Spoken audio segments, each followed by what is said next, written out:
Woohoo, guys. Welcome. Who's that?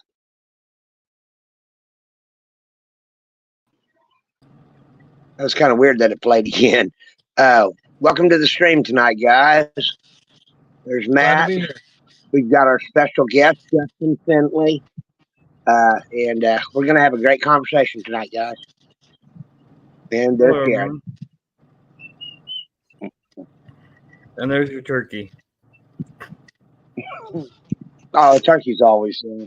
I was up on the panel with Robin, Charlie, and a bunch of guys Saturday, and they're all like, "What is that noise?" And I kind of just sat here and played it off for a while. I'm like, "Okay, guys, look, I got a pet turkey. I'll jump down because it's driving everybody crazy." They were all checking their computers and all this stuff, trying to figure out what was going on with their speakers. Stupid turkey I bought. Everyone told you you're preparing for Thanksgiving. That's what your grandma says. It sounds like a squeaky wheel on a desk chair. Kinda, yeah. Hey, Connie. I'm still waiting for the gobble gobble. It's not quite that old Haven't yet. got that yet. They usually don't learn to gobble until they're about, I want to say about 4 to 6 months old. Ah, okay. I wouldn't let them outside. I'm waiting for it. Nah, I'm waiting for it to get big enough though to walk around the house and beat up the cats that tear everything up. There you go. Just wait till the turkey's full grown. Hope it didn't want to sleep with me. I hope so too, because the older it gets, the longer it's I'm gonna call them talons and get crucified by the turkey community, but that's pretty much what they are. Yeah. Spurs? The spurs, they can get,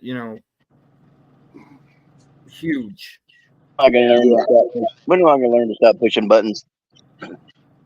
Yeah, Matt, pushing buttons. But I want to see the chat. I saw up close, its spurs were 2.5 inches long. Whew. And imagine one of them suckers come flying at you. It was an old Kind of bird. makes you wonder if some of the Native Americans ever used like the talons and stuff like that off of large birds like turkeys. They did use some of those for arrowheads. They actually did. I've got several books. I've got several books that they talk about using them for arrowheads or for spearheads, knife points. Oh, makes sense. So.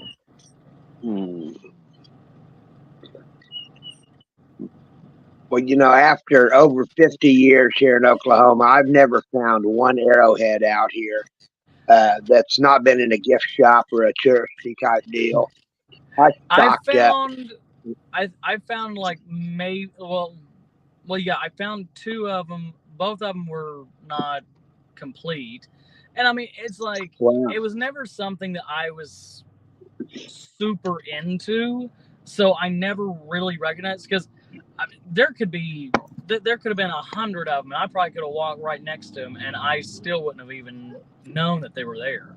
I just happened to see 2 of them, and they're somewhere in my storage unit now. Oh, yeah. Well, you can't fit everything in that car. No, absolutely not. That's why, thankfully, that I got the storage unit, because during the spring and summer, I'll go to my storage unit, and I'll pick up my summer clothes, and then I'll also pick up my kayak, because I have an inflatable kayak, and I just put it in my top section. And anytime I'm out and about and there's a river, a creek, or a lake or something like that, I'll usually just air it up and just go right out and just float around for a while. That's cool. Yeah.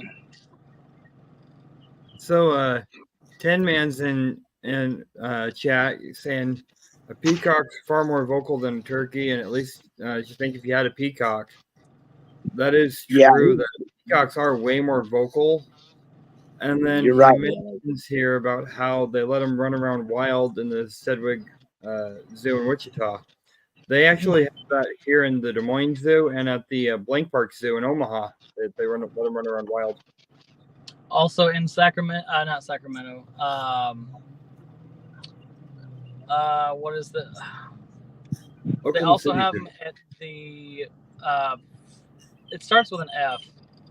It's at the zoo where the famous prison from Johnny Cash. And I was just there too. Fairfax. Folsom Folsom. Prison. What? Oh, Folsom Well, Folsom Prison. yes. Yeah, they're in Folsom at the Folsom Zoo. They have wild peacocks walking around. Yeah. Yeah, the Oklahoma City Zoo does too. The last time I was at the Oklahoma City Zoo, there was like 20 or 30 of them. That's right. Yeah, Sometimes I know of at least one because I used to work there, but I know when I worked there, I think they only had like one or two, but I'm sure they probably got more now. I haven't been there in a while. Hey, Swamp Rat. You worked at the Oklahoma City Zoo? I worked there for about 3 years. Yeah, A long time ago? very much so. Yeah, I was. So did you know Bob Jenny? 17. I was like 17 years old. Yeah, I was 17 up until I was about 20, I think, or 19, something like that. Did you know Bob Jenny that works there in the reptile house? Sounds familiar. I didn't really do too much of the. I worked with one of the guys I worked with. He worked a lot in the reptile house. I was more in the grounds, horticulture, maintenance area, and we helped build the entirety of the Oklahoma trails. Like we did all the trees, the bushes, shrubs, all that, and everything. That's awesome. Oklahoma City's got a good. And one of the coolest things too is the area that is now the deer, like the whitetail deer enclosure, a part of the Oklahoma trails. It turns out that was the original whitetail deer enclosure back in the 60s and 70s. And I found that out, and I actually got excited and they were like, why is that something that's kind of like interesting to you? And I was like, well, my grandfather was actually a docent at the Oklahoma City Zoo in like around the 70s. And well, one day while he was out working, they were supposed to go out and put down corn or. Nope, we lost him.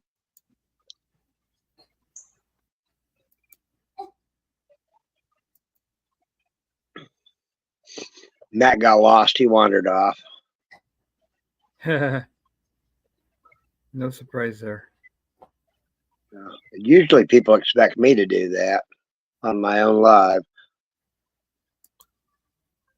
Oh. Here we go. There he is. Yeah, I don't know what happened. But anyways, but yeah, he actually went down inside the enclosure to set out feed for the deer and everything. And then all of a sudden, while he was out there doing that, like he asked his partner, he's like, hey, do you think that anybody care if I go behind the tree and, relieve myself? And they was like, I don't think anybody's going to care. Just go. So he goes behind the tree. Well, what he did not know was that they had released the deer. And and my grandpa was behind the tree taking a whiz, and all of a sudden a big buck came up behind him, and just as my grandpa turned around, all of a sudden it came up and rammed him and it actually pierced both of his hips and with its antlers, and my grandpa just sat there and was able to push it away, pull it out, and like twist its head where it fell down, and he got out.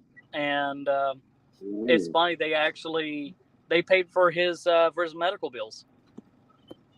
Hi, Georgianne. My grandma still actually had a but, cool. So, and it was just really cool because I was in that same enclosure, and I was like, dude, this is insane because this is literally, and the tree was still there. And so I was like, Wow. My grandpa was literally attacked right here at this tree. Oh wow. Wow. Hey Tom Kingery. You sit. You sit. Well, I think the biggest biggest animal I've ever dealt with was a buffalo, and I was stupid. I got out of that pen really quick. Oh yeah. I actually have a couple of my finds is in the barn in the nocturnal building because they Oh, asked cool. for antiques or relics or anything like that, and I was like, I got plenty of them, so I actually donated several, and they put them all around, but there's a few pieces that they actually put inside the barn. Well, that's cool. Yeah. Dummy. I went with Bug to the zoo here in Des Moines. It's called the Blank Park Zoo last year, and we went when it was evening time. They were getting ready to close at about this time, and they started leading the giraffes through from one enclosure to a kind of like a barn type area. Yeah. Right. And they were right across the trail, and so they were walking right in front of us with no cage. Oh wow. Amazing. Well, good thing we weren't doing that with the lions. Yeah. Yeah. No, that guy was pretty lazy. Oh, yeah, let's see what I got here. Well, I don't think giraffes are very aggressive anyway, are they? They can be, actually. Unless they're prompted. Yeah, they'll if they're stomp. prompted, Yeah. they can be, or if you're near the baby. Yeah. Well, you never get near a baby. Yeah. I That found man that says out you the got plenty hard of way buffalo once. there.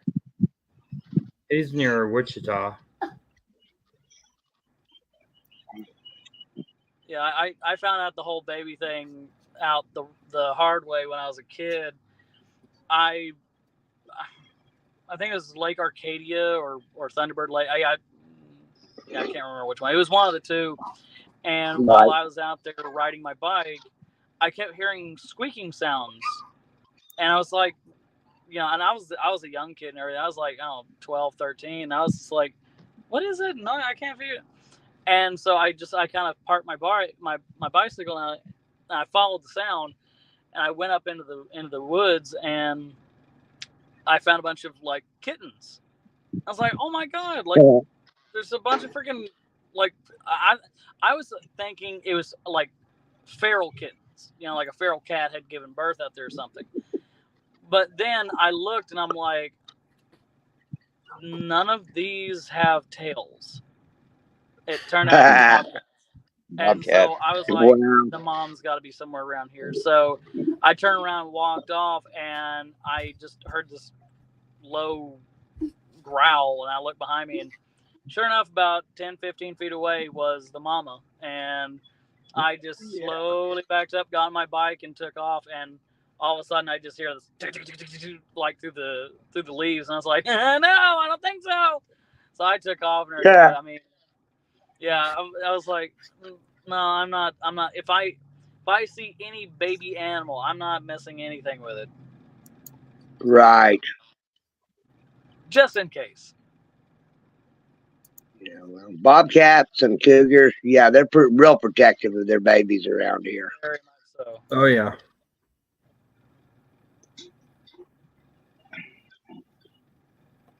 So let's see.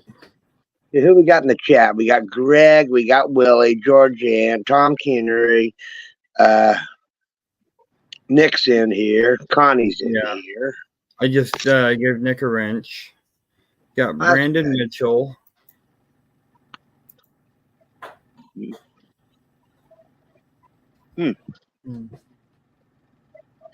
Aquadonkey.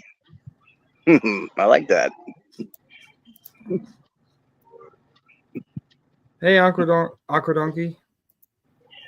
Yeah, say that 3 times fast. Yeah. Tongue twister. Paradox fossils you got in here? Yeah.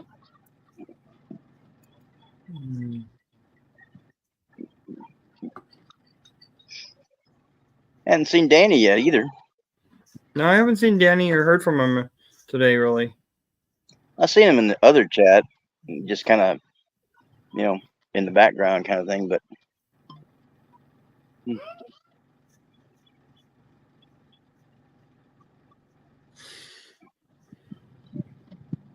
Squirrel's supposed to show up. Nice. We had a squirrel and a donkey, and we had a goat. We get a goat And a turkey. and a turkey. And we lost Dad. Got a full farm. We lost the goat.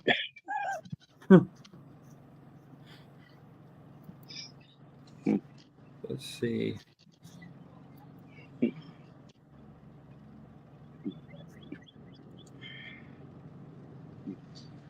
Well, I There he guess is. you can't hit that button. I Yeah, know. well, I know one of these days I'd like to get back into magnet fishing a bit. That's cool. You still got magnets? No, not anymore. I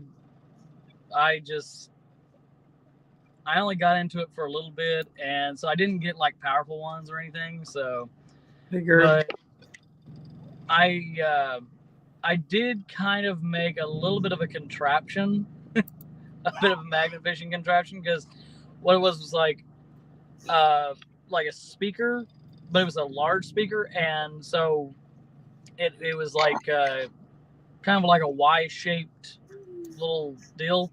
Well, it had 3 very powerful magnets on it, and so I just basically put an eye bolt in the center, and I just tied a rope to that, and I would sling it out there into the creeks and lake bottoms and stuff like that. And I never found much, but again, I never really got into it very deeply. So, but one thing, I do enjoy watching the videos and stuff like that of some of these guys going out there doing that, but it always kind of irritated me, where it's like, I understand if you find a gun that is still usable, then I get that. Sure, you know that it might have something that could help a crime. Right. But if it's a rusted out pile of junk that it cannot be fixed to fire ever again, at that point you're just wasting the cop's time.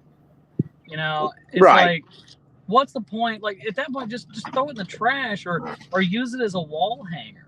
You know, it's just like, it doesn't make any sense to sit there and call the police and be like, oh yeah, I found this gun that's probably like been in the water for 30, 40 years and will never fire again. It's like, what was the point of you No calling the serial cops? number. Or like, I mean, again, and it's like certain things I understand. You know, like how many people I've seen on there find freaking grenades and stuff like that. I'm like, See, I've now found explosives. I find ATMs and gun magazines. I know I there found was the one BB. time before that what was it? In Norman, and some people, I don't know how many people's from here in Oklahoma or from there in Oklahoma or not, but in Norman, probably about, I'd say 15 years or so, 15 or more years ago, because it was on the news and everything, but I worked for a place called Arbor Masters Tree Service, and we would trim trees, cut down trees and whatever.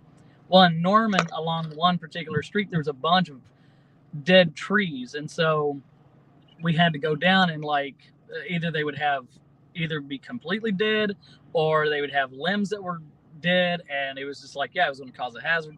So we went through and we trimmed them, and some we took all the way down to the stump. Well, we had one in particular that we got all the way down to the stump, and there was a good chunk about maybe that big left. And so one of the coworkers, he goes and puts the chainsaw in there and he goes clink, and he's like, oh, well, you know, it's probably a rock or something, because it was originally a Y growing tree. And so he puts it on the other side, hits another rock or something. He's able to kind of wiggle it back and forth, and he popped it loose. And there was like 2 bricks on both sides. And I'm like, that's kind of crazy that those were there, because if he would have hit this, I don't know what would have happened. But I seen something with 4 little things like that coming out of it, and I was like, what is that? And I go to pick it up and pull it out, and it was a mortar. It was a mortar shell. Oh, wow. It was an actual freaking mortar shell. And it turns out that it wasn't that shocking that we found it, because in Norman, some people may not know this, but in Norman, Oklahoma, it was actually an Air Force base for World War II. Even part of what's now the like some of the college dorms and stuff was actually barracks for some of the soldiers. But there were areas where they would drop bombs, and there were dummy bombs and stuff like that. They would just drop them just to kind of like get their precision right. And apparently this was a live bomb, because it even still had the pin in the bottom, and it still had a silver sleeve on the fins. And we didn't really realize what it was. I mean, we knew what it was per se, but we didn't realize what we had. And I mean, we're sitting there throwing this thing around like it's a freaking Nerf ball. How it did not blow up on us, and then we put it inside the truck, and our boss is sitting there just driving down these freaking roads like this, and it's just bouncing under his ass and everything. And it was just like, dude. But I mean, it was so old that it probably would have never actually gone off, but still, But we ended up calling the police. They came out there and they picked up. They took it and blew it up somewhere. But I was just like, that was one of the most insane things that we ever found on accident. Well, depending on what was inside, the older that stuff gets, the more volatile it can get. So you probably might have got lucky. Yeah, probably. I mentioned the ATMs. Oh, yeah. There we go. Dang. There's 2 of them. Now, remember, you made sure to take the cash out before you turn it in, right? There was no cash boxes. The first one I found, actually last summer. There was no cash boxes. Yeah, there was no cash boxes. The first one I found, the front cover was the first piece we ever found where you actually put your card. And I turned that in, it had serial number and all that. When I called the police here in Des Moines, it took them 4 hours to respond. Jeez. So, I mean, I'm magnet fishing during the time while they're coming out to do it. Why not? Then, back in, I want to say it was like February time frame, I find the door to an ATM. I'm thinking it's to the same ATM. Oh, they wow. pull out the first one, and it's missing the bottom door, but it's got the top cover. And I'm like, there's another ATM in there. And I'm live streaming it with the police dive team out there. And then they're like, yeah, the second one's like 4 feet away from where we're at. And they were literally right there within 4 feet of each other. So that's incredible. But I just went out this last Sunday, and this here, according to a buddy of mine, these are connected, went to an old horse bridle, and they haven't used that kind of bridle since about the late 1800s, early 1900s. And then very nice. Wow. I found this Zippo that dates back to 1957. I actually dated the year based off the bottom. Oh, very nice. That's awesome. That's great. But then I found my first lock. So nice. Yeah, honestly, I would love to go out there to the lake out there at the Oklahoma City Zoo on one section in the zoo, because that's where they actually did all the we had the paddle boats and everything. And I cannot tell you how many locks, how many cell phones, how many pagers, all kinds of things fell off of people and into the water. Oh, yeah. How many kids do things in there? Oh, yeah, exactly. And that was just whenever I was there. So I Oh, yeah. remember going to that zoo when I was a kid there in Oklahoma City. Yeah. And there in Oklahoma City. Yeah. And that They wouldn't let me zoo, leave you. City Zoo. And going for class field trips or for summer programs we were part of. And kids would just throw stuff in. Oh yeah. So. Oh yeah. And now they're probably under about a foot or two worth of soot underneath the water and everything, and just need to find a good strong magnet, just kind of running it across. You take your claw and go, take that in there first, and then loosen it all up, and then take a magnet. Yeah, there you go. Well, Justin, if you ever want to get ponds after the ferry's over, find all sorts of stuff. Ooh, yeah. Justin, if you ever want to get some really good, powerful magnets and gear, you're surrounded right now by 3 Kratos guys, and we'll help you get it going. Sounds good. Sounds good. Oh yeah, Team Kratos. Well, mine's still going, and it's got super glue on it and a steel band, and I'm still pulling stuff. I pulled a crusty chair out of the docks, just full of crabs and a catfish. Well, that puts a whole new Yeah. meaning to fishing, to magnet fishing. Yeah, you can do 2 fishing at one time if you get the right stuff. Exactly. Yeah. It's like what was it? There's I know there's a guy who was doing something like magnet fishing a long time ago, and he was out at Keystone Lake, and he was just kind of basically he was in a boat and he had this really strong magnet. He was just sitting there kind of running across as he was in the boat, and he was just kind of gliding across, and all of a sudden he hit something and it stopped the boat. Like it just it jerked him still. And he said, I did everything I could. I could not get that magnet.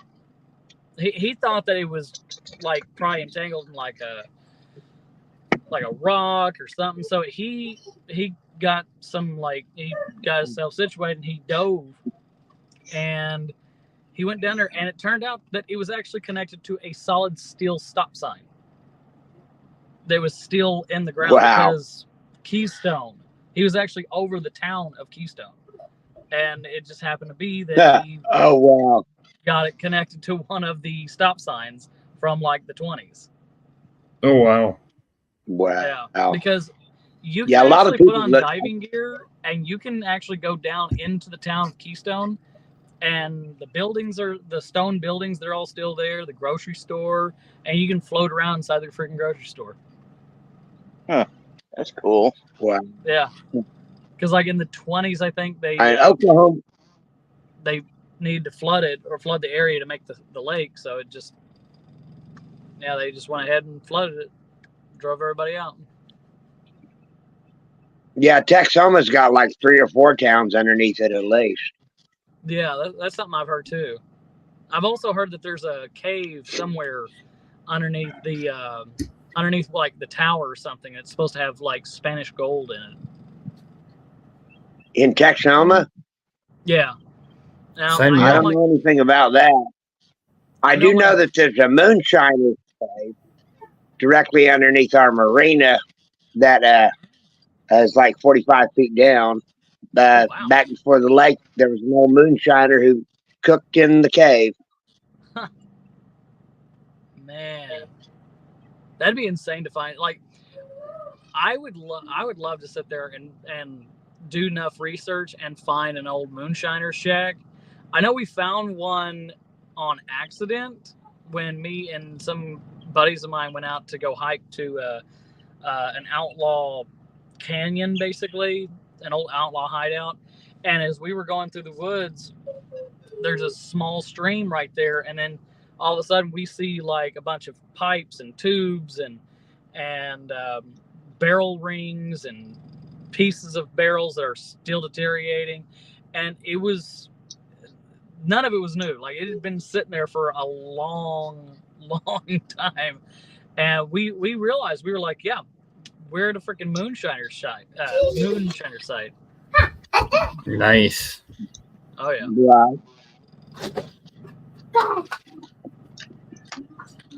Well, you find out where the gold is, and we're going to send Joe down with an air hose, and we'll pull him back up.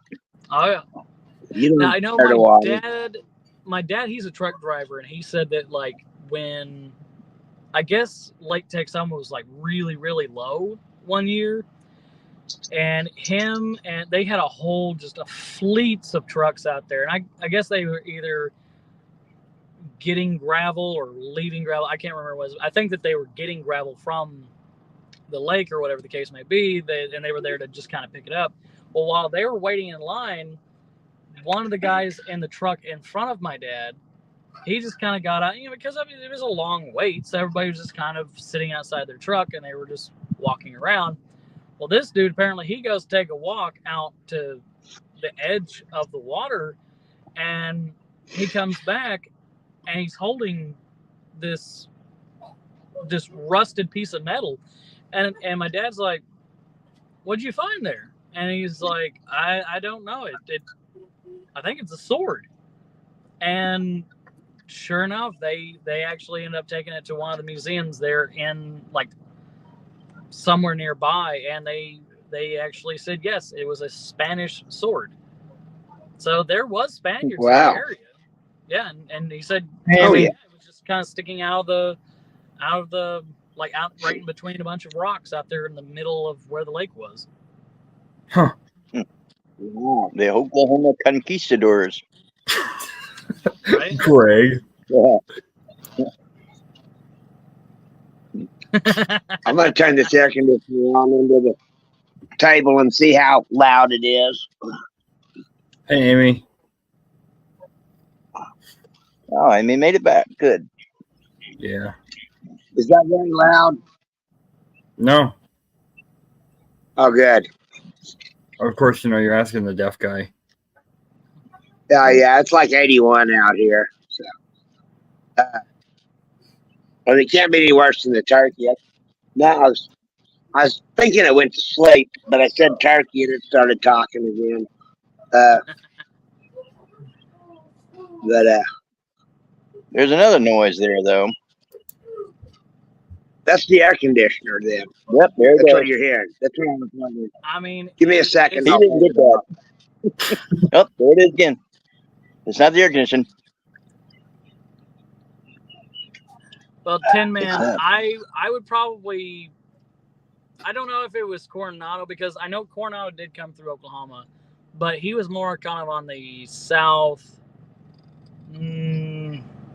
like the southwest side of the state, and he went up through like Lawton area and then up to the Panhandle. But I know that there was like about 2 or 3 different conquistadors that came through Oklahoma, but I mean, there's not really much telling as to what the exact trail was that he did actually in fact take through Oklahoma.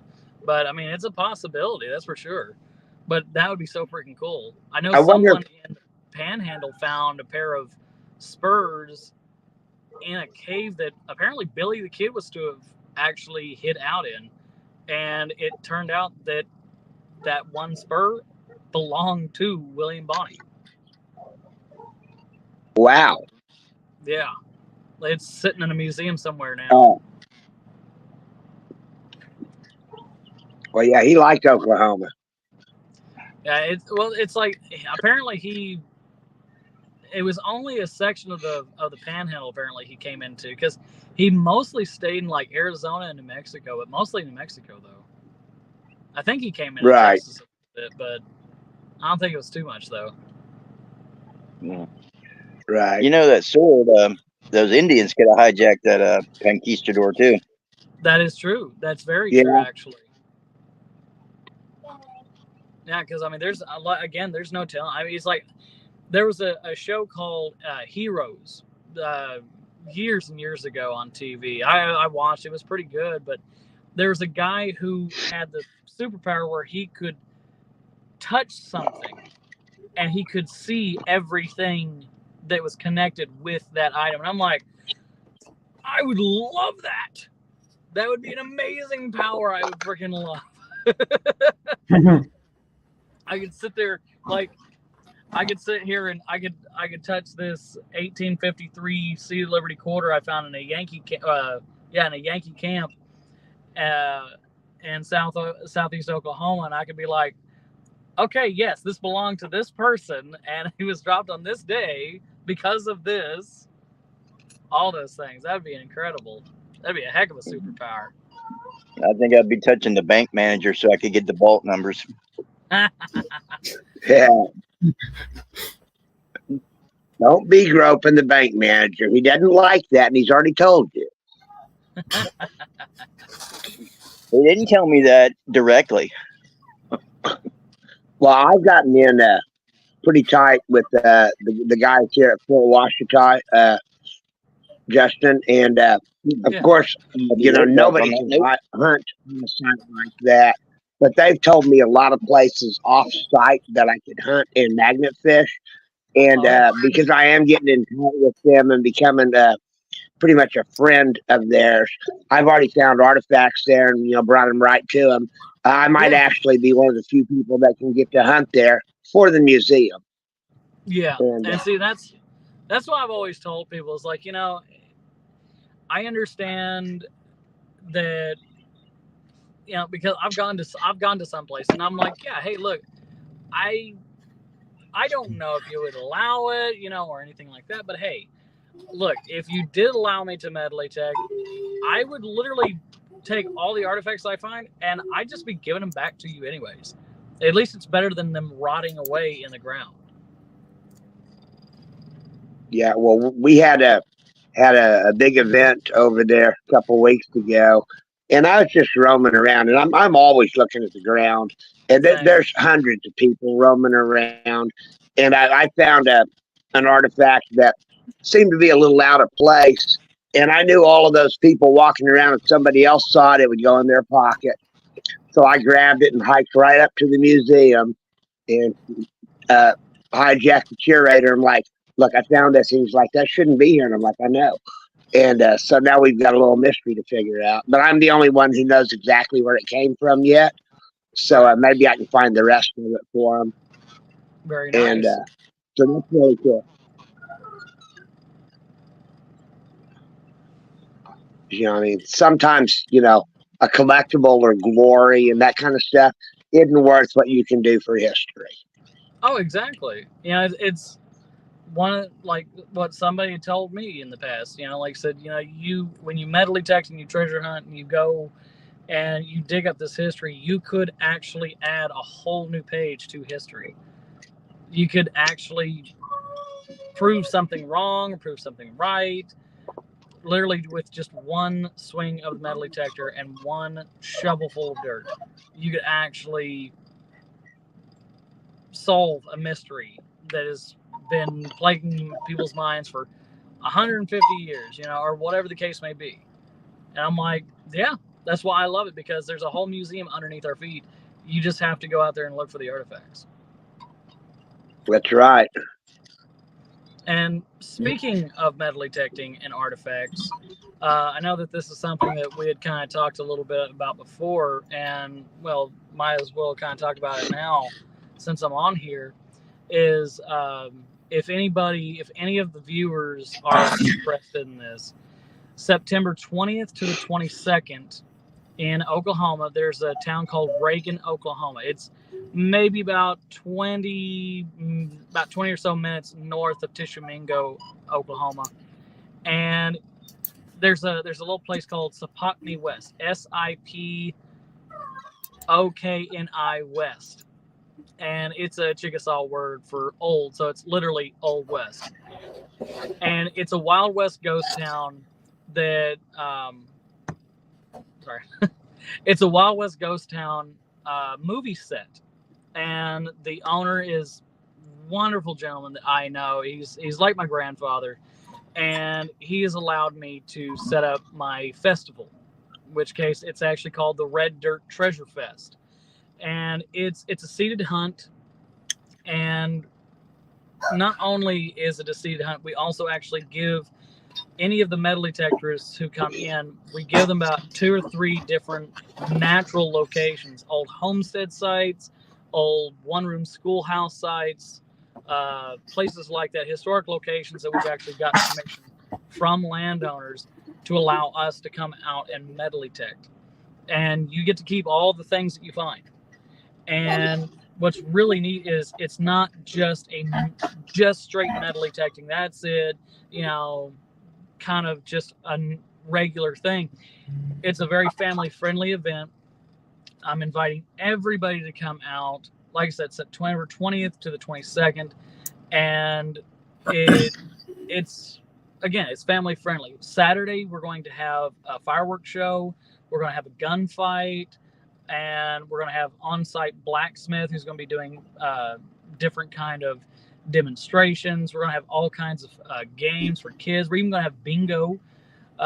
Kids and adults can play. It's going to be prize bingo. We're going to have some food vendors out there.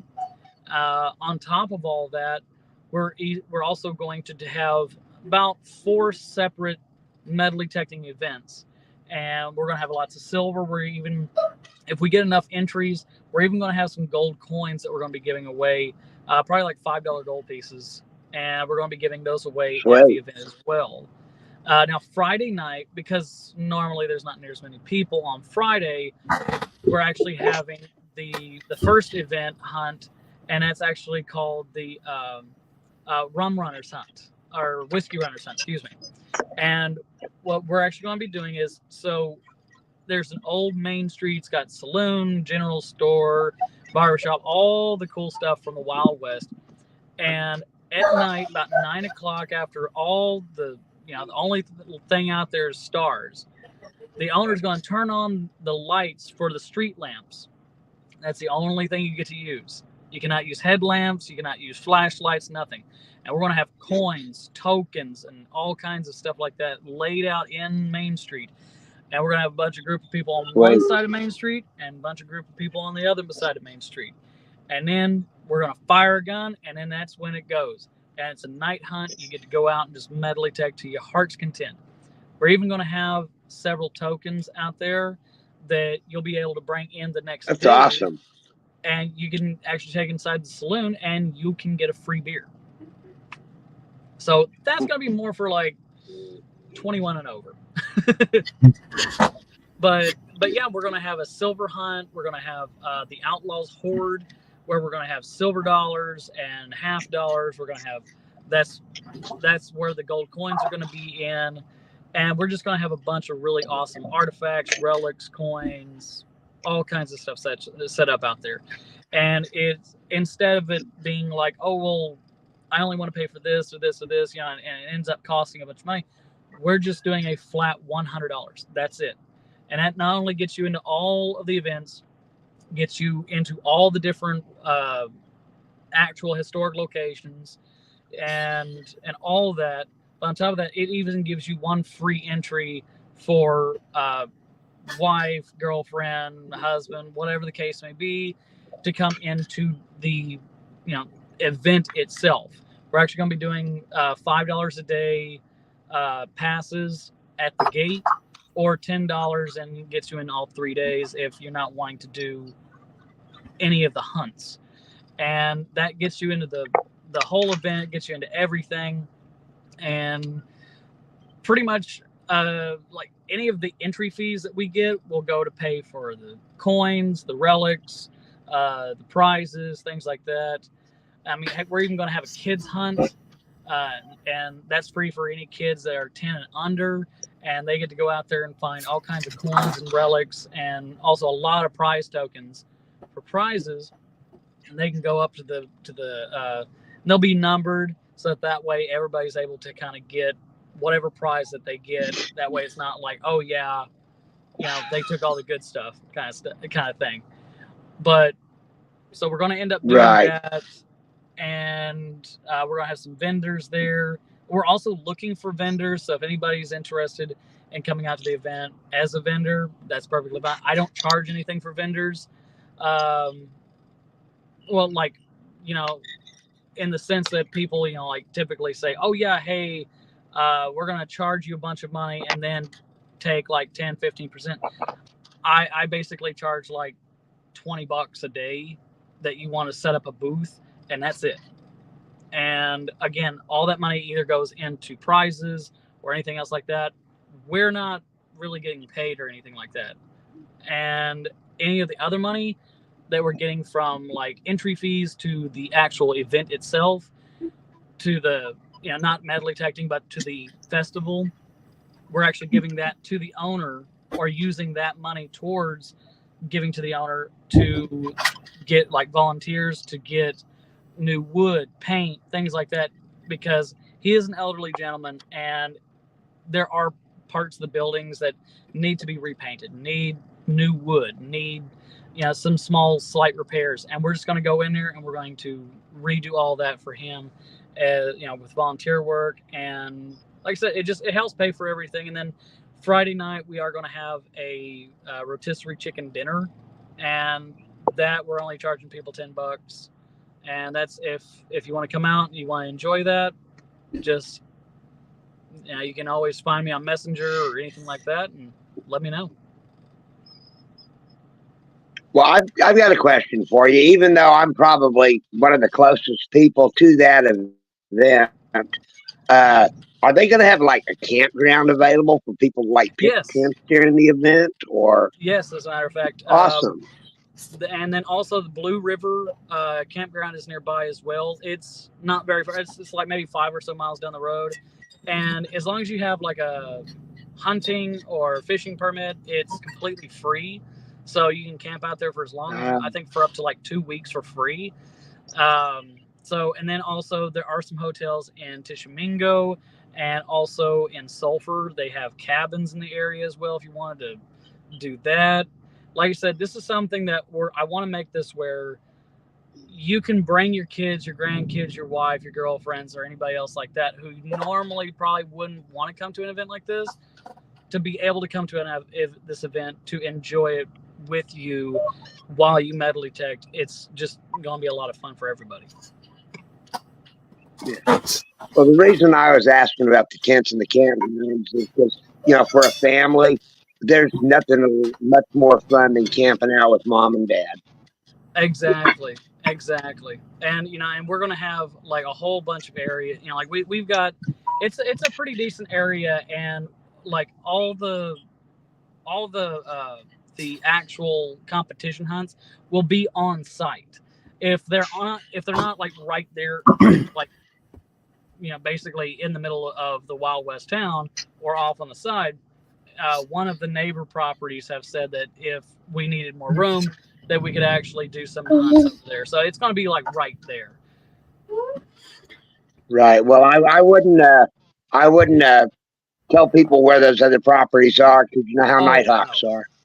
Exactly. Well, and see, that is one thing that we actually have decided to work on in that sense, because we did have issues with Nighthawks. And because of that, what we're going to be doing is, like, we will be burying the coins for the silver hunt, but that will be, like, we're going to bury those coins maybe an hour or so before that hunt actually starts, just because that way no one can Nighthawk it. Because... And there may be some areas that if we do decide, okay, we'll do it like the day before, we already got local police force have said, yeah, we can actually have guys stand out there. And if anybody is caught Nighthawking, they will be arrested, they will be kicked out, and they will be taken to jail. Awesome.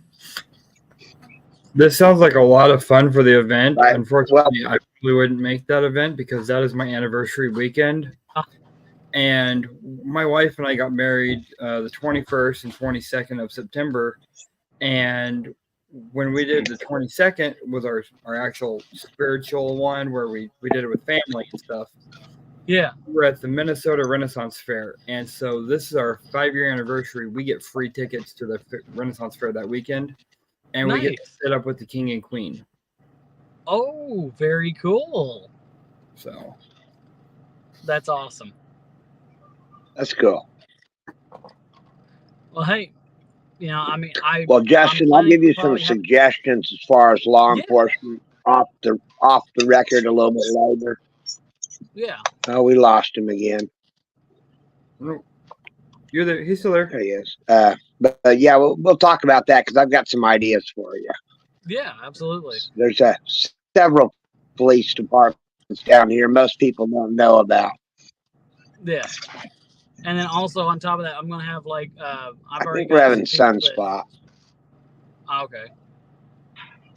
And then also I've got about 4 or 5 people that have already volunteered to do security work during the event. So it's like while we're actually having the event, we will also have security and such in place, especially for the prizes, because we did Nice. have an issue with that once That's before. good. So, but again, it's like it's a learning curve, and so everything that kind of went wrong the first time, we're fixing that. We'll find other stuff that we need to work on, but that'll be taken care of, I'm sure, for the next year. Yeah. Be great. I can't wait to go.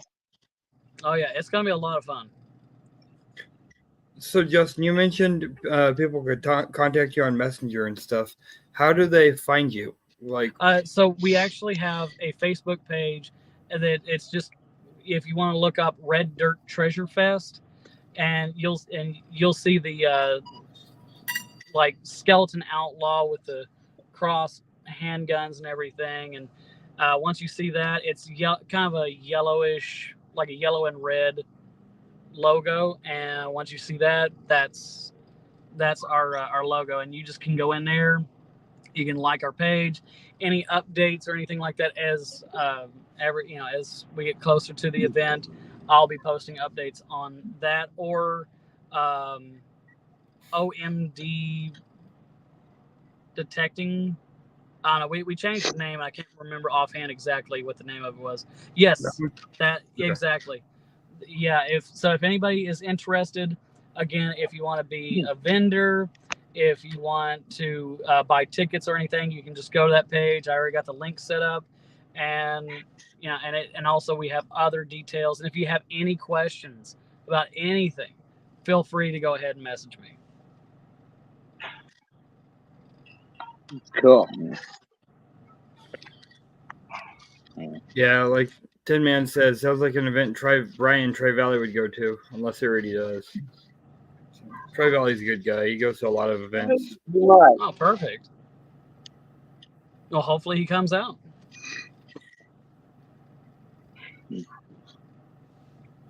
And then if I go to this side.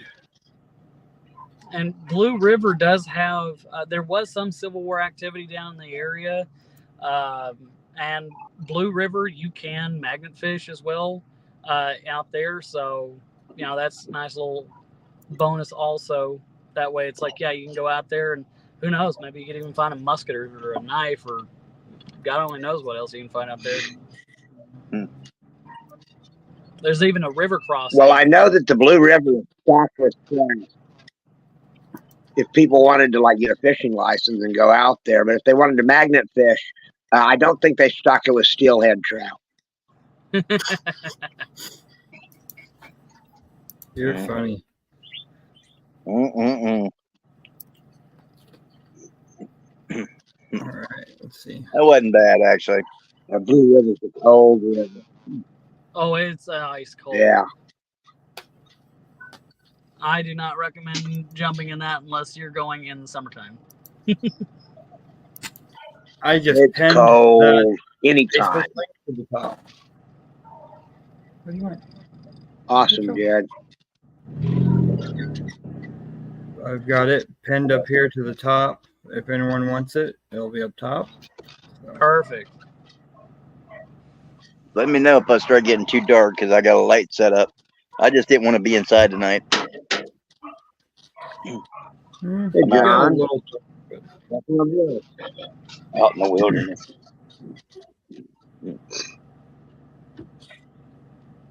Iron bass. That's funny, Willie.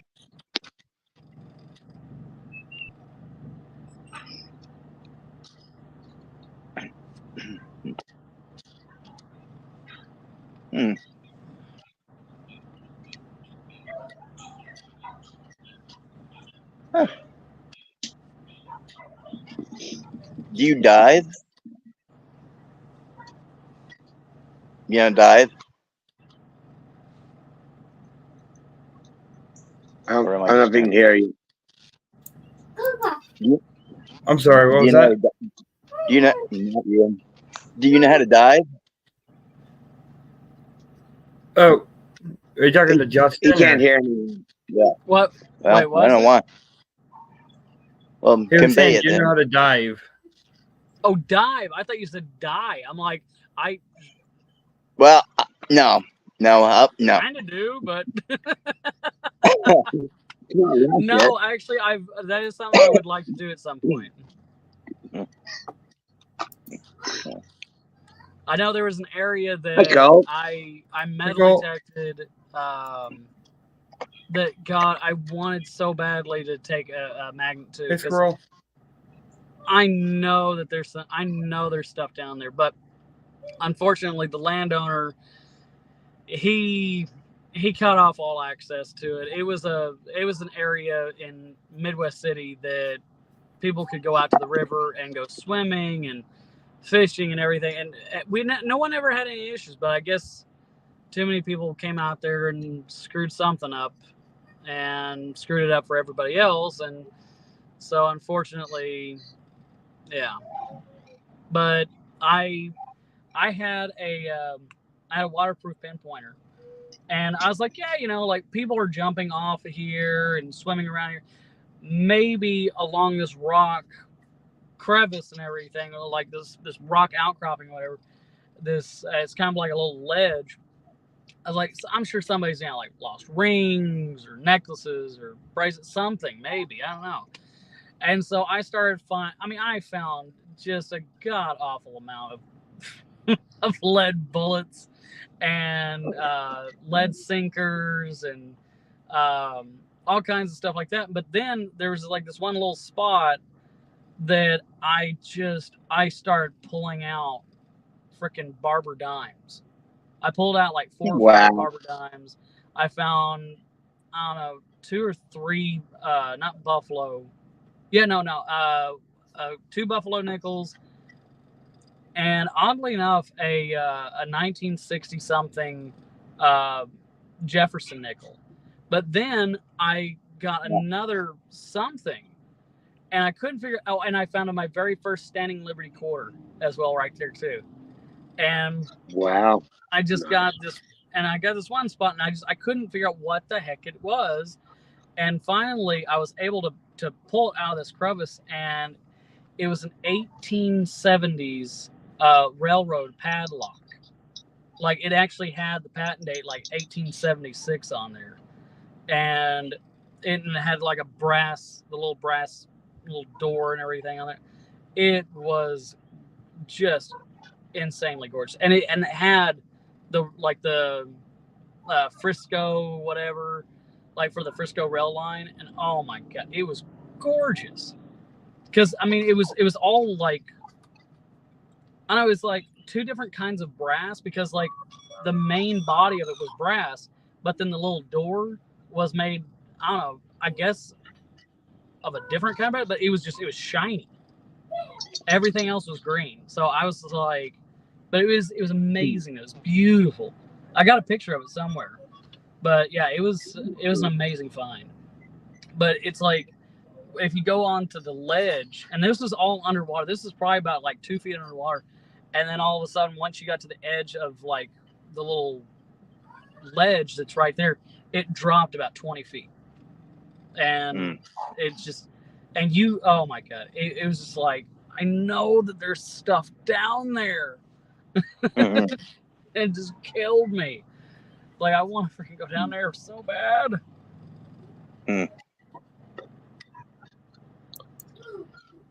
Ted Man says he's like, I don't get this, but I keep running wheat pennies when I clean cars. Yeah, I got a lot of wheat pennies too. I know. If you ever go to a junkyard and you find like the old cars, like the 20s, 30s, 40s, 50s, 60s model cars, you like move the seats back, because I've actually found wheat pennies and stuff like that cleaning out old cars. I think one of the neatest things I found was in a 1940s Studebaker. I lifted up the seats, and sure enough, there is like a lot of trash in there. But one of the cool things I found was a Monopoly like card for like the old Monopoly games, and it was an old, super old one too. Like it was probably from at least the 40s or the 50s. But it was really neat though. It's funny you mentioned that because I was just at a junkyard not that long ago when my truck broke down, and apparently mine's a 99 F-150, and apparently it's considered a classic already. Jeez. But when I was at the junkyard pulling parts, I found a old 1960s Ford truck, and underneath the driver's seat was a steel penny. Oh, man. Yeah. Jeez. It's awesome. To find a copper penny, a copper 43. Yeah, I'd you know, that'd be awesome. Even Oh, I better. know. It was so funny. When I found I found like a little spot where like an old house was, and I went and I found all kinds of really cool stuff, like just buckets of freaking wheat pennies and a few silver dimes and stuff like that. It was really neat. But man, I got so super excited because I found a 1943 copper Canadian penny. I was like, Oh yes! man. It's a 43 copper penny. I was like, it's Canadian, but it's got to be something. I took it. I had it looked at. They were like, so now I will grant you, yes, you did find a 43 copper penny. Only problem is though, Canada didn't go into World War II, and so they didn't supply bullets or something. So their pennies are literally just worth a penny. I was like, God, it's like, dang it. Well, you know, you're talking about the 43 copper, you know, which Yeah. the Mint did make a mistake. They made a mistake in 44 too, and they Yeah. released a few 44 steels. Yes, that is right. That is right. They did. And those can be worth a lot of money as well. Yeah, you're set for life. You find one of those too. Yeah. I'll be right back, guys. I know my grandpa, up until the day he died, he talked about how he had found one in his change. And this was like back in the 60s, 70s. And he knew that it was worth a lot of money because even back then they were like, yeah, this can be worth like several hundreds or maybe, you know, like or so dollars. And he found that in his change. And he was so excited about it. He put it up on the counter, and my grandma did not know that was a special penny, and she gave that as a tip to the grocery boy who had delivered the groceries. Oh man. Yeah. So I'm like, you know what? That's okay. Maybe my grandfather, since he's gone and everything, maybe he'll look down from heaven and one day I'll swing my metal detector, and sure enough, I'll actually find that same 43 copper penny that my grandma accidentally gave to the guy. Because that would be amazing if he accidentally dropped it somewhere, like just some random place, and it's like, sure enough, I find that 43 copper penny. Be like, yeah. Sorry, I got a phone call. I'm That would waiting be on cool. a pre-surgery appointment call, and they just called to let me know that it might be canceled due to the diverticulitis issues I'm having right now. So now I got to push it off another 3 months. Hey, Oh man.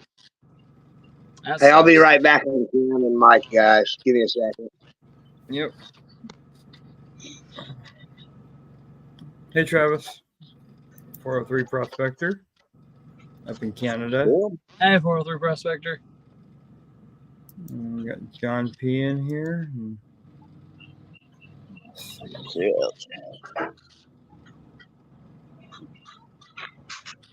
I got an angry squirrel up here, but I'm in his spot. So how long have you been metal detecting? Since I was 10. Since you were 10. Okay. Yeah. I was digging a swimming pool in my backyard, and my mom told me, well, look, if you're going to build a swimming pool, make sure and put it behind, dig your little hole back behind the garage so that way no one can see it. And I was like, okay. So I just went back there and just started digging. And I was a pretty smart kid even for 10 years old. You know, it's like I was going to dig this like, All right, I gotta go. pit, I'll be 2 right 3 back. feet deep. Yep. And then line it with a tarp so that way it's clean. You know, that's what I was going to do. And so I started digging, and apparently I found a trash pit. And I found bottles. I started finding very old pieces of jewelry and pottery and all kinds of glassware, neat stuff. And after that, I was hooked. My dad was like, you know what? Let's go up to Radio Shack and get you a metal detector. I was like, what's that? And he's like, it's a machine that you run across the ground and it picks up metal. And you dig it up, and it could be coins, it could be a toy car, it could there's no telling what it could be. And I had that metal detector for years. And it was the old kind that had, just the little moving little needle that would jump around, everything. But yeah, and I've been metal detecting ever since. So 403 Prospector says that's his birthday weekend for your event. Well, perfect. Then he says, do I get a special treat if I show up from Canada?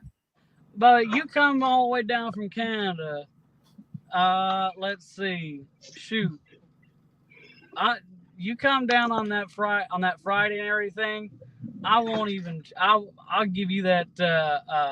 I'll give you that dinner for free, man. I don't know. We'll get. I mean, shoot. If you come down from Canada, we'll do something special for you. That's for sure.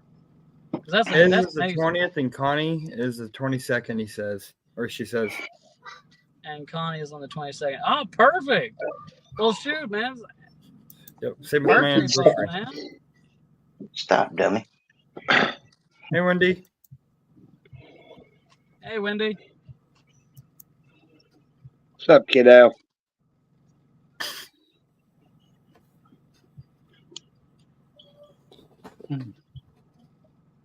Hey, Sherry. Hey, Sherry. Why is she not smurfed? Let's see. Hey, Sherry. Sherry needs a wrench. Yep, I'm getting it. All right. Say hi, Bean. Bean, look over here. Crazy. Bean, say hi. Don't look like that.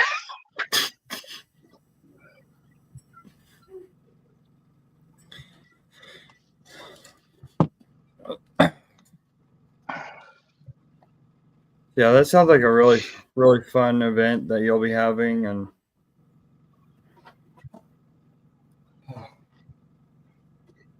yeah, like you said, Wendy. It's like it was so funny because there were a few people who didn't like the fact that I was doing fireworks, or like we're gonna have a band out there. Actually, as a matter of fact, it's actually the owner. He has a little band and everything, and so we're gonna have live music. Like I said, we're gonna have a bunch of games and everything for the kids and for the folks to play. And like I said, I'm just like, why not have an event where everybody can come along with their significant others or whoever that likes to do metal detecting and actually let them enjoy themselves. Have fun. Yeah. I mean, make it a family-friendly event where it's not only like have it where it's like 75% of it is metal detecting. The other 25% just fun for everyone. I think as far as I know, we have at least one coin guy that's going to be out there. that they're going to be selling coins, and they said that like if you wanted to, after going out and metal detecting and you find silver coins or even the gold coin, if you win one, you could even take it up to him and just sell it to him right then and there. So Cool. yeah. So like I said, it's gonna be a lot of fun though. We're gonna have a lot of fun stuff and a lot of cool prizes and like I said, the more people that participate and everything, the really the better. Give me 1 sec here.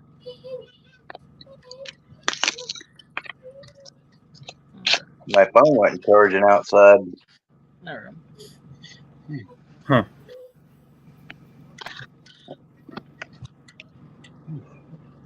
Yeah, that would. It's going to be a great event. I know it will, Jeff. I can't wait. Oh yeah, it's gonna be amazing. It's gonna be so much fun, and like I said, it's something that I'm passionate about, and I want to make it as enjoyable for everybody. And unfortunately, that I kind of went a little overboard on the last one, and I trusted a celebrity, and unfortunately, that celebrity left me high and dry, and to say the least, screwed everything up in such a major way that we weren't able to have anything last year. Yeah. So, but that's okay. That was a sad. We're gonna have it this year, and it's gonna be amazing. That's funny, Greg. What do you say? In less than 5 minutes, you'll be sleeping. Which one? You. You. Oh, no. And then Connie's like, yes, he will, Greg. He just ate. They ain't sleeping.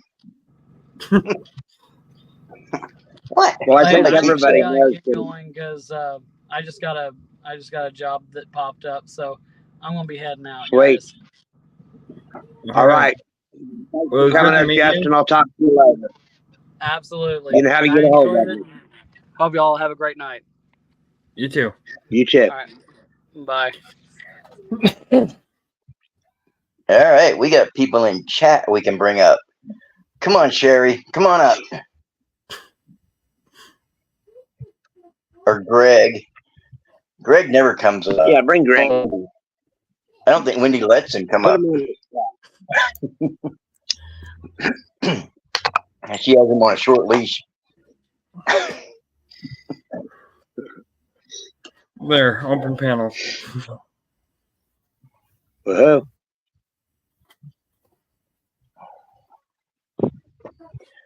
All right. Keep getting it.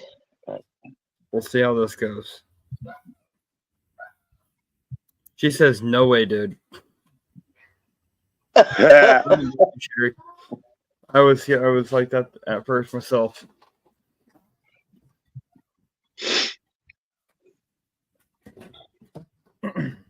Where'd Willie go? He'd come up. He always comes up. Willie's great. Yeah, Willow. I haven't seen him in a little while.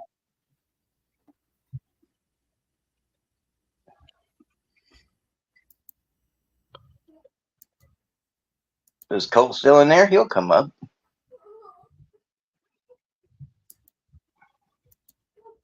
Greg doesn't want to go up. I wouldn't stop him. I know you wouldn't, Wendy. You just add one more. Add one more nut punch for Dad. Greg is shy. Hey, you got enough coming. You got enough that you're going to be there a long time. Probably going to be in the hospital for about a month before I can leave.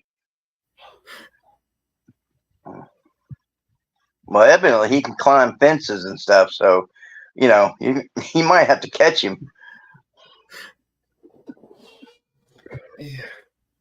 It's really weird. The part to my mirror that I went to rescue, aside from like the little end where it like curves over to the window, the top piece, the red piece, wasn't really damaged. It must have hit that bottom piece and just blown it apart. I mean, it sounded like a cannon going off because we had the windows open.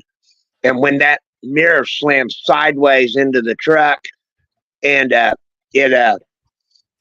mirror shot off, hit Holly in the cheek, and then came across and got me in the temple. And we didn't know what had happened, but she said she actually saw that rock coming.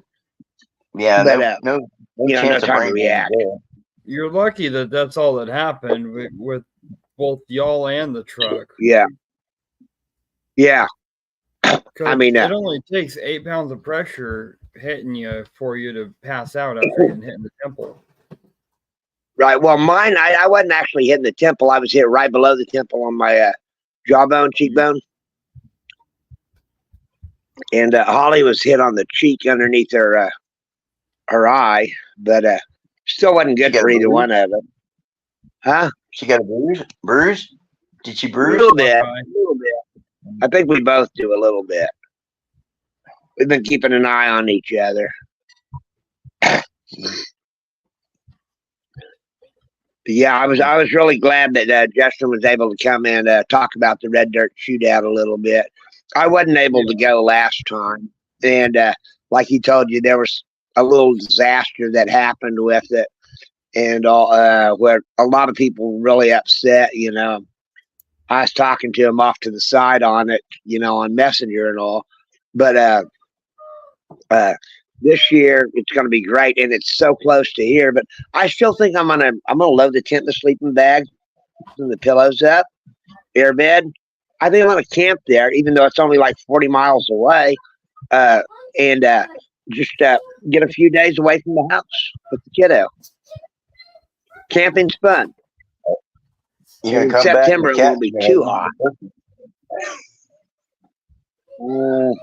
Well, I by that time the turkey will be in the big cat carrier, or a pet cage, and my neighbors next door have already agreed that they would, whenever I take off, they would come over and do the food and water for her. So, or him, whatever it is. Yeah, I still don't know. Bigger things. Yeah, they're gonna say, "Oh, he got away," as they're licking the bones. Bigger turkey for Thanksgiving. I better not feed him too much then.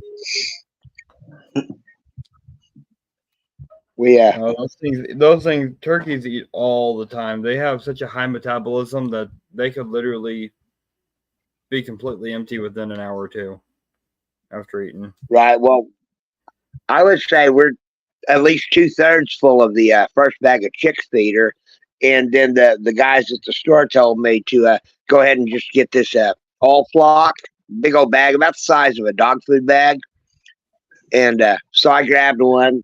By the time I went to throw it in the truck, I realized I'd put a hole in the corner, so I had to be protective of it all the way here. So I've got plenty of food for now, and the all flock is not that expensive, like $16 for a big bag or something. Awesome, Cheryl. He'll be there Sunday for Trash for Cash, Autism, Tennessee. Awesome, John. That's awesome. I'm probably gonna do that Friday. We're So gonna I get can there make a sure couple everything's days early. Oh man, I'm trying to get a tent away from Joe, so when they start peeing on his tent, I'll be like far away from the wind.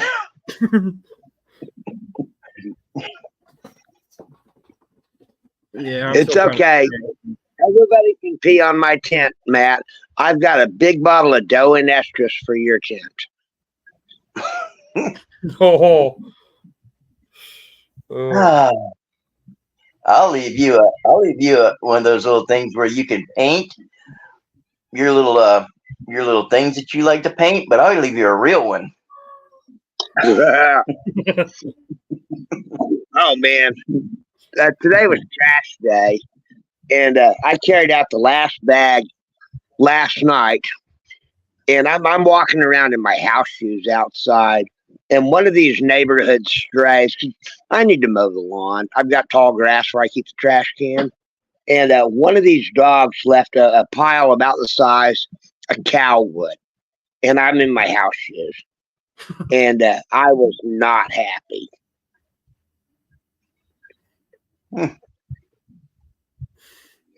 Well, these strays that are a lot bigger. I mean, there's a Chihuahua or a couple of Chihuahuas up the street a ways, but all the strays are huge. So we have to like always be right there with the Chihuahua because we don't trust them.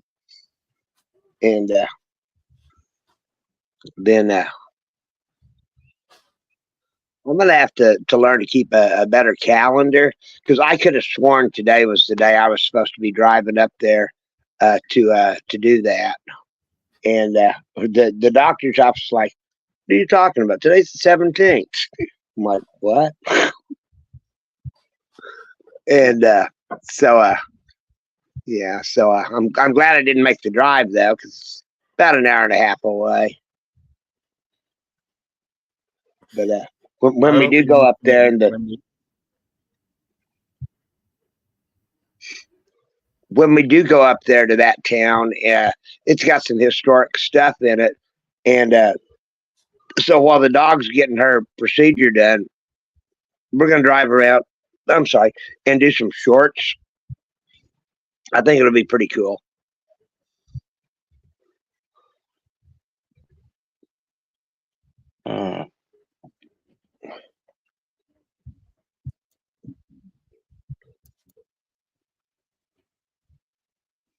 They're talking about you, Joe.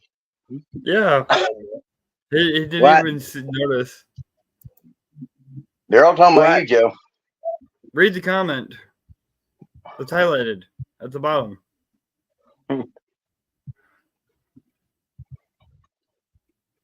That could be a little interesting. There you go. There's the second part.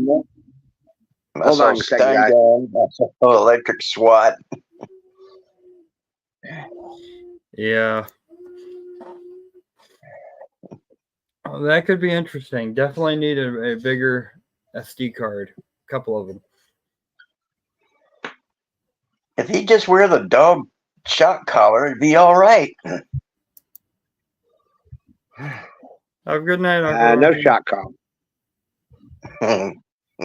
Later, bud. Ooh, Vendetta Gold. Nice.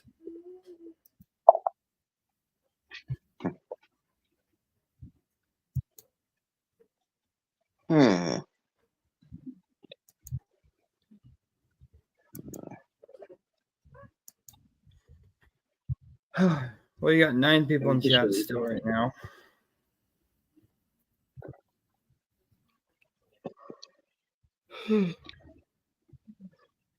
I gotta get up and do that shot in the morning.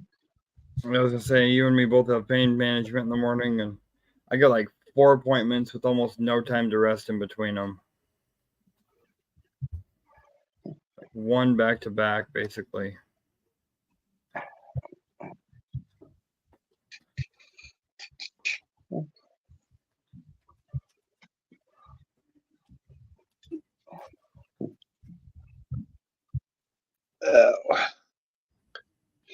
We're acid is still not calming down, so I switched over to this lactose-free milk, and it seems to really calm it down without giving me the lactose issues. So that's pretty good. I hate taking that antacid medicine. Does it taste different? A little bit, but not much. This is the Lactaid.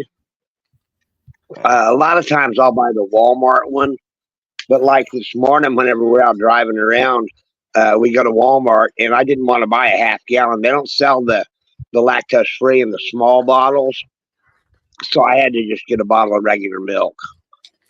And but I got 1% or 2%, something like that. It still calmed the acid down because I'm still not eating well. So. You could get the lactate-free ice cream and just do that. It'd be the same thing, more or less. Well, yeah. So last week on my live, I had Johnny up, and and he had shown his little black package. Well, here's mine from Black Death Candy Store. I know what that is. This thing's literally the size of an atomic fireball. On not this coming Thursday, but, or like not tomorrow Thursday, I mean, but next Thursday, Johnny and I are doing the sour challenge to see how long we can last with this. This is supposed to be the world's most sour candy. And I have been watching reviews, and I'm kind of scared from some of them, but others make it look easy. So we're both trying it next Thursday. Get ready Did to you see make that screenshots, Matt. Did you see that box I sent you? The picture of the box that has the 3 different ones in it. Yeah, It has this. Go ahead. I was gonna say this one is the world's most sour, is what it said. For It'd one be of great the with a flat color. That way you don't spit it out. for one of these, it's $5, not including Wow. shipping. This is like a $9 freaking sour candy. No, it gives you more incentive not to spit it out. That one guy was drooling. He said he thought he was having a stroke. Yeah. There's one girl who I've watched who she's a sour fiend, and she was the same way. She was throwing a fit. Oh, we got someone in the back. Hey, Wendy. Hi. I saw another blonde. She did something and just it was like it was nothing to her. She was just didn't seem to phase her at all.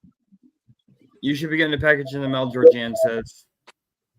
Georgianne, I got it today. I'm getting ready to do I already did a mail call on it. I haven't got mine. Where's mine? I gotta go check my mail again. You should be getting a pack. You should be getting a letter, Jared. Within maybe this week. Should be this week. Yeah. Should be this And week like or the maybe neighbors, next. Speaking of letters,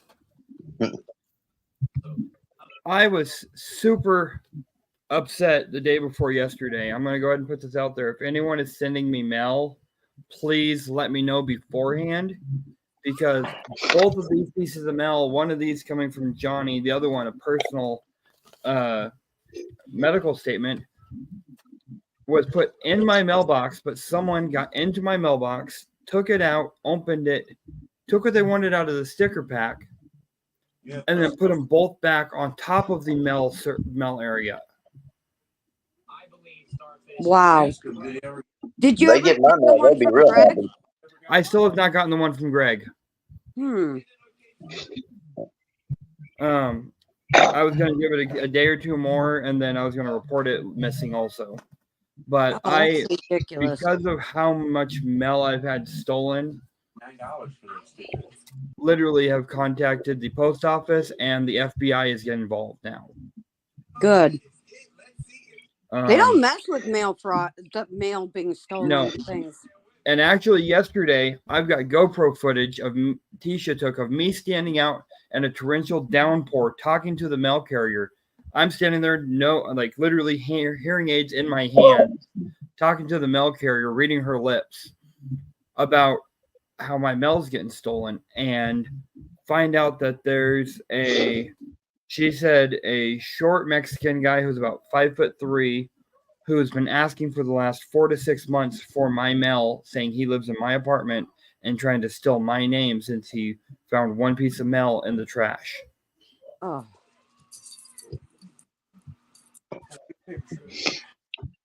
So she said next time she sees him, she's taking a picture of him, and she has my number and she has the case number for it.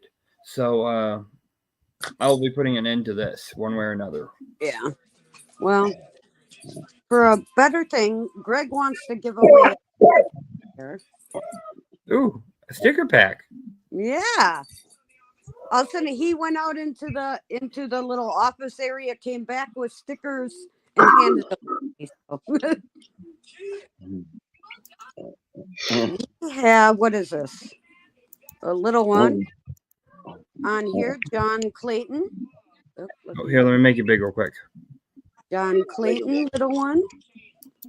We got Let's Get Magnetic. Yeah, he's gonna be mad in a few days. Hey, Danny. We have Johnny's Corner. Ooh. We have this crazy guy here. Oop, I got it upside down. There we go.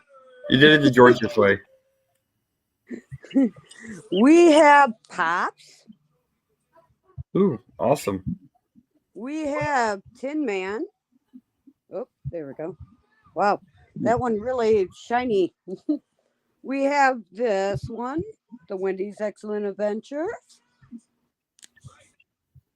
We have Iron Antler. We have Bucky's here. There we go.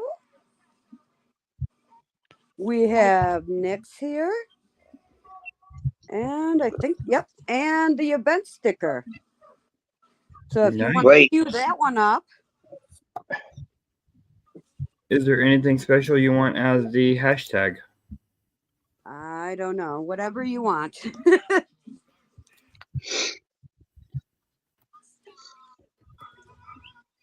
Hi, Danny.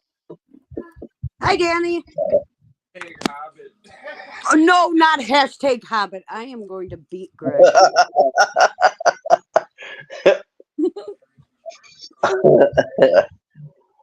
Hashtag nut punch. No, I don't nut punch Greg.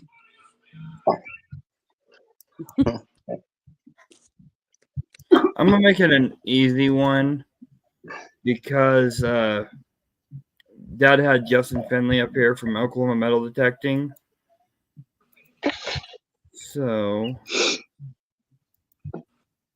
make it an easy one. Okay, MD. Okay, I'm putting myself in, and if I win, Justin gets it. Okay. And I'm gonna mute myself, so give me a minute.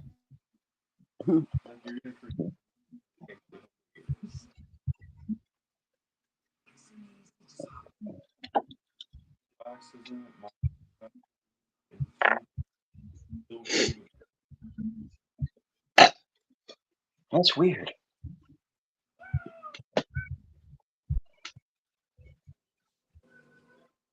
Huh.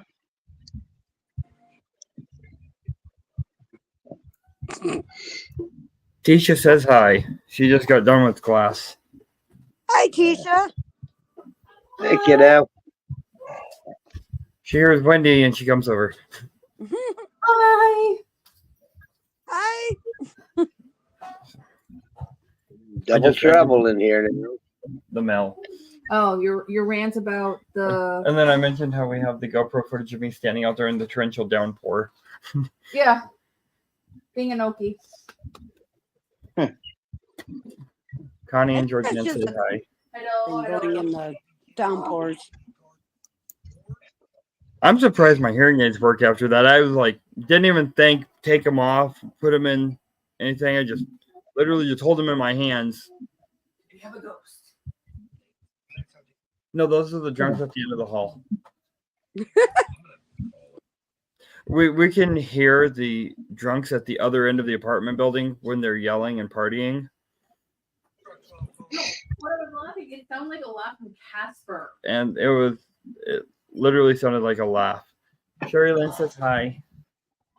Hi. Let's see. Got 5 entries, 8 people in here right now. I'm eating strawberries and I'm making him mad. I can't eat anything right now. Oh, by the way, Georgianne, your package went out today, too. Finally. And at the moment, I've not received anything in the mail today.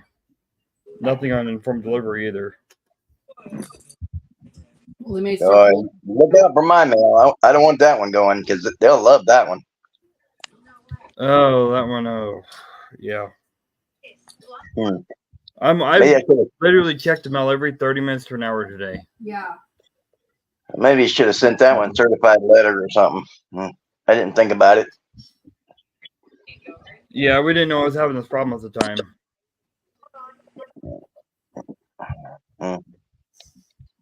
We didn't know. We're wondering why our mail Good stuff. we didn't put two and two together. Yeah, see, I was talking with Dispatch Detecting the other day on Discord, and we were talking over the weekend a little bit about laser engravers and CNC and leatherwork, just back and forth, all that kind of stuff. And he's making me a adapter for my laser so that right now you see the nice side, but the other side is literally covered with the aluminum tape like you'd use on a ductwork. And he's making me the adapter that will actually fit it, and he's got it to where it'll be able to be adapted to for magnets and stuff or gaskets. So he's made that for me, and he's sending it to me. But I'm like, if those go missing, that was, how much is filament for 3D printing and all, and his time and effort, Yeah. and Yeah. shipping.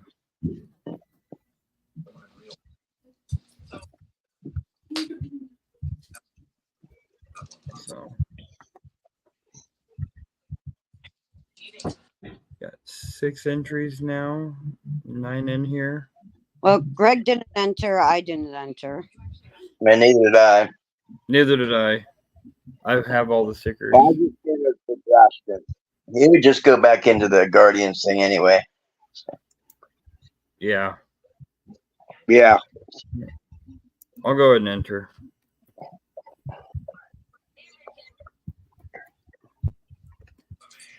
I'm gonna open this creamer up for the kiddo real quick. All right, that gives you a little bit closer to the goal. Maybe I'm not. Whenever y'all are ready, just let me know. Well, run it because probably every bathroom. Run it. All right. Yeah. No, stop. I'm just kidding. Hey, Scott McClory. Got it. Did. Rick. Greg. So you send it to Justin. Yeah, I'll get you his mail info. Yeah. Message Greg. I will. I'll have to message Justin first because he's doing the van life thing. I got to figure out where his mail drop is. And, yeah, I know. If he doesn't have one, we'll just run it back next time Greg said the last or something. Another time. sticker pack best one. Oh, crap. Hey, take the fork out. Hold on. What'd you say, Wendy? Greg said the last 2 sticker packs that we put out on here, I guess the one that. Huh. Nice. And they both kind of gas. Yep. You know what? Let's do this. Oh, Wendy, speaking of packages, yours is still sitting right here because it's a little bit bigger and a little bit different because we've talked about a few other things, and it'll have you and Greg both stuff in it, plus those other things that we've talked about, and so the fossils and all. So it'll probably go out either tomorrow or Friday. Okay. Depends on when I make it back. I think No, he's gonna Danny, go- we didn't get tornadoes in my part. Oh, what were we saying? I think didn't he sing Greg a thong? I don't know what you think, Greg. No, I mean, But to answer your question, Danny, no, we didn't see them directly where I'm at, but where her mom lives, they had tornadoes that went up there. That's about 4 hours northwest of us. yeah. And then east of us, about 30 miles, is when they actually started getting funnel clouds and tornadoes. We barely got missed, but our building was hit by lightning and it killed our internet. We had to actually replace the modem. That's why we were out in the torrential rain. That was fun. Oh, gee. We actually saw a lot of localized flooding, and there was some areas where it was, 2 or 3 foot of rainwater in less than 20 minutes. Wow. So, It was really, really green. yeah, and everything's really green here, so that's what everyone loves about Iowa. Yeah. Yeah, Georgiana's area, they got tornadoes today. Bad rain and hail. Yeah, the hail and bad rain was there too. I was standing out in it like an idiot, talking to the post office.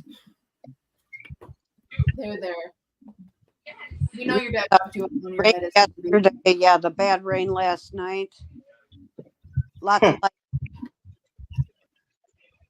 Nobody got my joke. I did. Yeah, we know your dad dropped you on your head, this baby.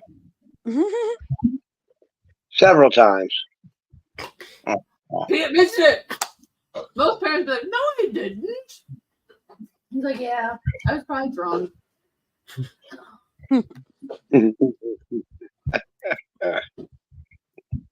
Yeah.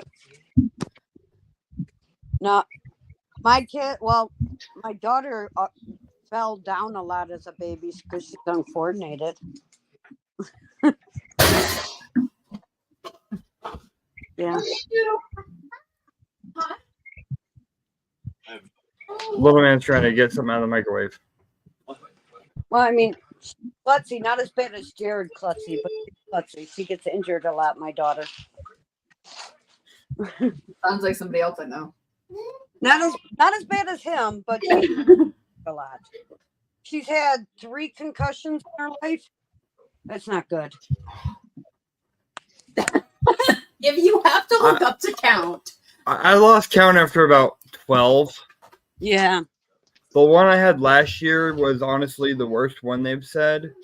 It was a 3rd-degree severe concussion. Hey, quit playing with the leg.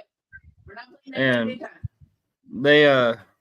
they said that with how my concussion was and how hard I hit the concrete, one of the reasons I'm doing vision therapy is the optic nerve was almost severed with how hard I hit the concrete. Wow. Dang. Yeah, well, once you get a concussion, it's easier to get a concussion afterwards. Luckily, our doctor actually was when she got all of her concussions. It was actually the concussion specialist for the clinic. So actually, the doctor that they send people to, the migraine and concussion specialist for the clinic. But yeah, she even told us, she's like, once you get it, it's easier to get more because, Yep. That initial trauma. Yeah, because it doesn't actually ever fully heal. That's what they've told me is the concussion symptoms I've had, they're never going to fully go away. They'll get better with therapy. They'll get better with repetition on stuff. I mean, I've literally spent almost a year now doing therapy on concussion therapy, vision therapy, memory and cognitive thinking therapy, physical therapy. I've done so much therapy that I don't know if there's another therapy I can do. And you need to learn to bounce, Tigger. Huh? You need to learn to bounce, Tigger. But did off the pavement. No, according to the videos, I just What? and then I didn't feel anything. Greg said he can do some electric shock with the welder. Yeah, no thanks. Hey, I know a challenge that your dad could do. Uh-oh. I know which one you're talking about already. That's sad. What challenge? The pregnancy Period simulator. or period simulator. Period and labor simulator. A what simulator? Labor? Period and labor simulator. Hell, I have It's dry basically heaves most of the day. That probably wouldn't bother me. It's basically one of these that stimulates what a period feels like and what labor pains feel like. Nah, I wouldn't want to do that. I've dealt with both. I don't want to do that. I've dealt with diverticulitis and kidney stones at the same time. I don't want to deal with that ever again. I still say we should go to Scott Miller. I had back labor. No. I don't know if I ever had back labor. Yeah, they said you did. Apparently I did. I had an epidural. I was just like, oh, thank God. She's lightweight when it comes to medicine. I didn't have an epidural because the epi man did not come. He called 10 minutes after my daughter was born and then asked if I still needed it to the That's doctor. what happened with my mom. Sounds like a drug dealer, baby man. Before I had to leave, so it'll go out when Wendy's does tomorrow or Friday.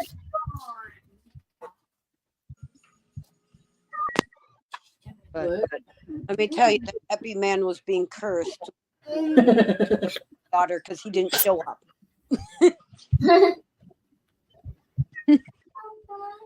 Ugh. I'm gonna say went to Iowa City to have little man, and the guy was like right there, being like, "Are you sure you really want this?" And I'm like, "Yes." I didn't find out until years later that I probably wouldn't have been able to have it because much no space between my vertebrae. Ooh. Ooh. I actually had to have a fluoroscope done to be able to get a spinal tap because, and then when they showed me, you know, the X-ray that they do with the little metal, they're like, yeah, fine. Yeah, so it's a good thing that he actually wasn't there because I would have had to deal with pain of getting it done when it wasn't going to work anyway.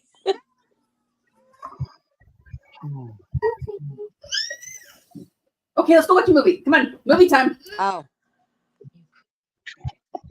36 hours. Wow. Joe, what's the turkey's name? Franklin. Oh, okay. I think you said that before. Yeah. I just love when the kids fight over tablets.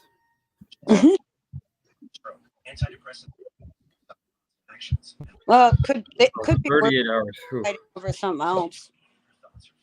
Let's see. When she was pregnant with Bug, I had to be induced. she had to be induced, but it was like a 15-minute pregnant labor period. She was in labor for 15 minutes, and then there's Bug for active labor. Pushed her out in 15 minutes. For little man, it was catch 7 minutes. Yeah, with my daughter, I woke up in labor 7 o'clock. She was born at a little after 11. He was born at 11:18, and she went into labor at 11:11. Wow. Yeah, for the active labor, being like, "Yeah, you ready?" It's like catch. So, but I gotta jump off, so I'll be in the background. Okay. My phone says 1%. My phone's Yeah, charging. I think. Oh, good. Mine's about gone too, and I've got it plugged in. I said, So why? we might want to wind it. It's been saying We've 1% almost since got- Justin was on there. And if I What? unplug it, my phone's been at 1% since Justin was on there, but if I unplug it, it goes dark. I don't know what the deal Oh is. yeah. I don't know. Yeah, mine's down at the bottom too, and it's been plugged in the whole time.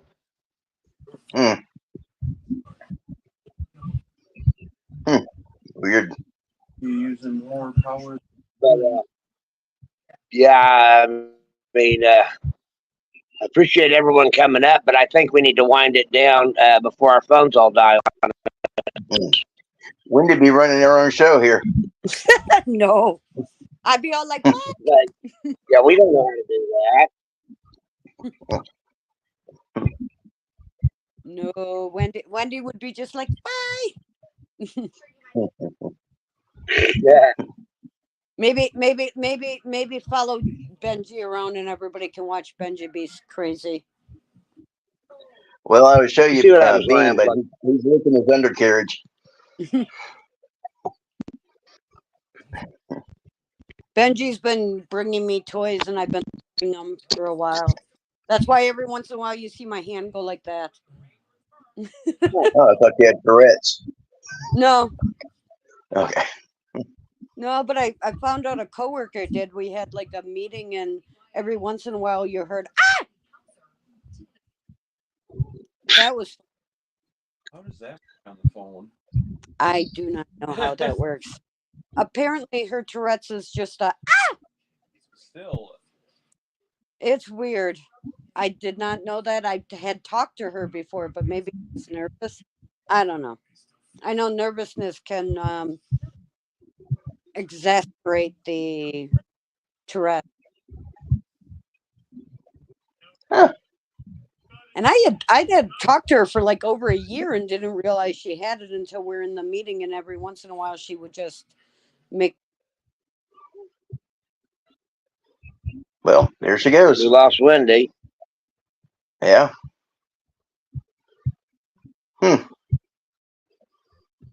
I gotta get all my stuff from outside. Oh, Oh, no. now she's back. I haven't Yeah, I pushed have any. no idea what happened there. All of a sudden it just went away. Maybe my phone's acting up too. Weird. There she is. an iPhone. What do you It's the wrong button, Wendy. No, that was the weird thing. All of a sudden I just looked and it was gone. Oh, shut up, Greg.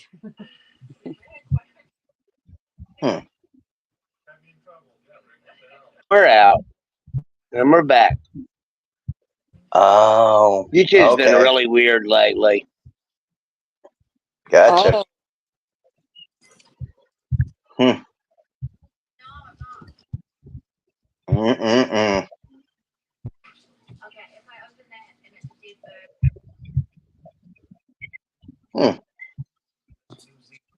Here we go again.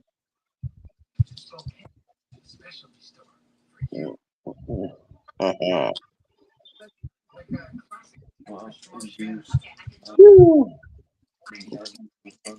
Well, wow. now I gotta top Joe for next week. Maybe I'll bring in the Pope or something. Pope? Yeah. Why not? Okay, yeah, bring the Pope in. Yeah. According to certain Bring theories, his translator with. I got all kinds of Okay. Yeah. good Pope jokes. Apparently Greg has some really good Pope jokes. Mm. In Latin? In Latin, I don't think he knows Latin.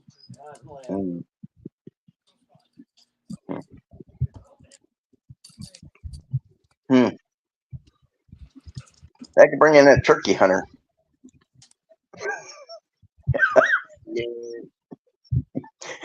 Got Joe's attention.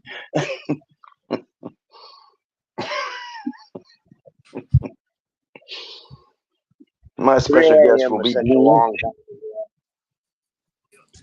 time. Oh, Greg, Sherry says hi.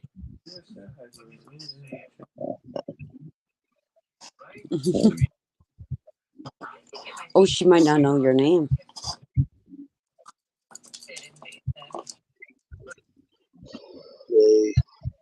Night, Georgian. Weird. Still says 1%. That's weird.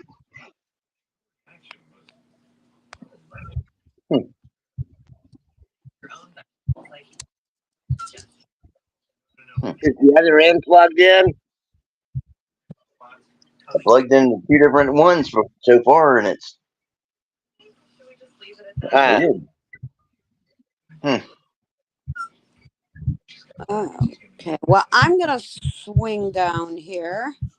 You're a swinger? What? What'd you say? No, I'm not a swinger. I know some swingers, though. I I'm actually friends with like one of the leaders of one of the swinger groups here in Wisconsin. I'm not a swinger, but I know a lot of them. Wow. Wow, yeah.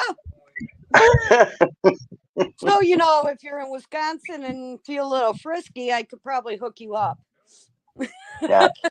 Yeah. You don't want to go there. You don't, but Greg, There's too many too much in Wisconsin that I wouldn't touch. there's too much in Wisconsin that's too low for me. yeah. Yeah. No, you don't wanna.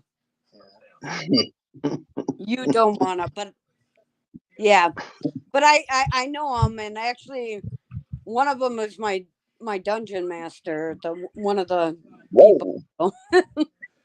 Dungeon master. Oh, well, we ain't going nowhere. This chat's gonna keep going. Hold on.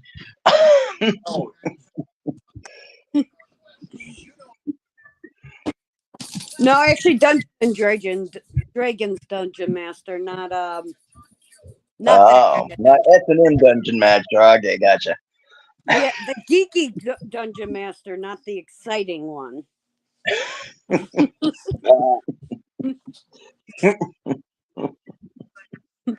But I'm gonna swing down.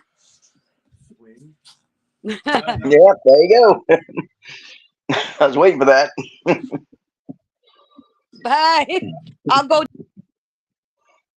It was starting to get interesting.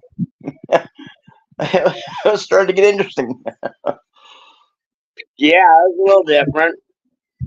She wasn't talking about pineapples. No. Did you see that thing on the? I saw that thing on pineapple. That was kind of.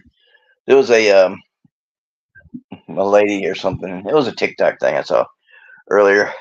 I'll send it to you later. If I can get more than 1% on the phone. I've been avoiding TikTok. Okay.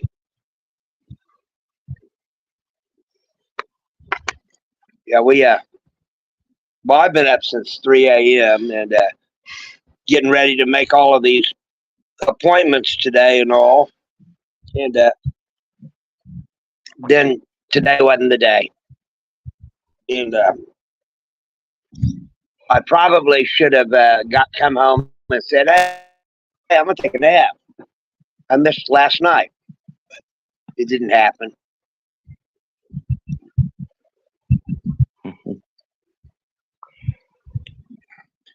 But yeah, I didn't get much sleep last night.